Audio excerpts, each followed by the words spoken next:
Write a note on Sociological School of Jurisprudence. Explain the theory of social solidarity as propounded by Duguid. Who are the chief exponents of Sociological School of Jurisprudence? Assess their contribution to jurisprudence. Answer. Sociological School and its chief exponents. The chief exponents and supporters of Sociological School of Jurisprudence are Duguid, Auguste Comte, Ehring, Ehrlich, and Pound. According to them, these jurisprudence is now a social science. Now the study of law is relative to society, is the opening of a new era in legal thought, and this enabled the jurisprudence to be called a social science. A brief thesis of prominent jurists is as under.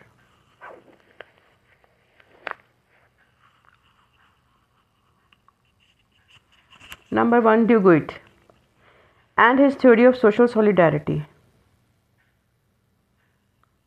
The French jurist Leon Duguid made a distinction between the two kinds of men in society. Firstly, there are common needs of individuals which are satisfied by mutual assistance, and secondly, there are diverse needs in individuals which are satisfied by the exchange of services.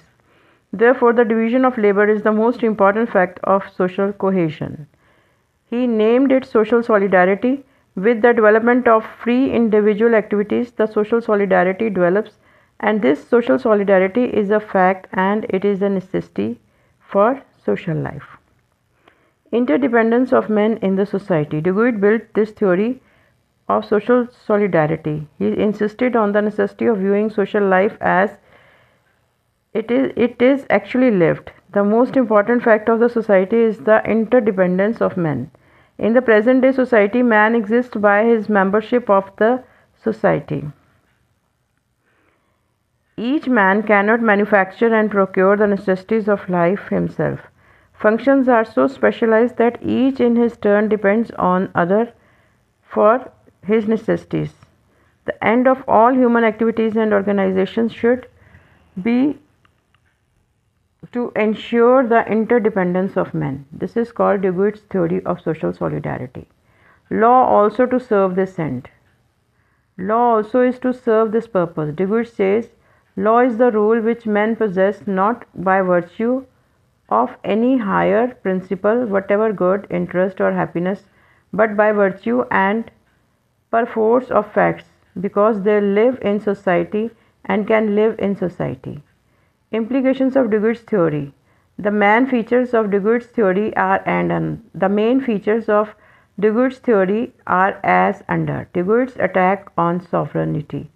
Duguid attacks on the myth of state sovereignty. The social solidarity is the touchstone of judging the activities of individuals and all organizations. State is also a human organization, and it is in no way different from other organizations. It is simply the expression of the will of the individuals who govern. They too are under a duty to ensure social solidarity. Therefore, the state stands in no special position or privilege, and it can be justified only so long as it fulfills its duty. So, this is Duguid's attack on sovereignty. The second point is no distinction between public and private law. Duguid's view on state and its function led him to deny the distinction between private and the public law. Both are to serve the same end, that is social solidarity. Therefore, there is no difference in their nature. Such a division will elevate the state above the rest of the society, which Duguid's theory never accepts. No private rights. The third point is no private rights. Duguid denies the existence of private rights. With Comte, he says, the only right which any man can possess is the right always to do his duty. Individuals working in any capacity are the part of the same social organism, and each is to play his part in furtherance of the same end, social solidarity. Criticism against Duguid's theory. Duguid's theory has been criticized on the following grounds. Social solidarity, a natural principle.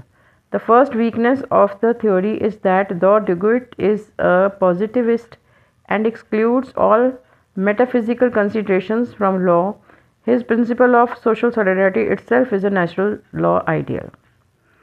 Second, social solidarity is a vague expression. Social solidarity interpreted to serve divergent purposes. Again, a question may arise as to who is to decide whether a particular act or rule is furthering the social solidarity or not. Naturally, the judiciary will have the power to decide it. In this way, social solidarity would become a question of personal evolution.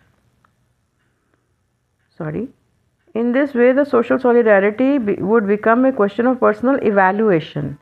The idea of social solidarity is very vague, and in an analysis would reveal that it is not free from metaphysical notion, which Duguid rejected so strongly.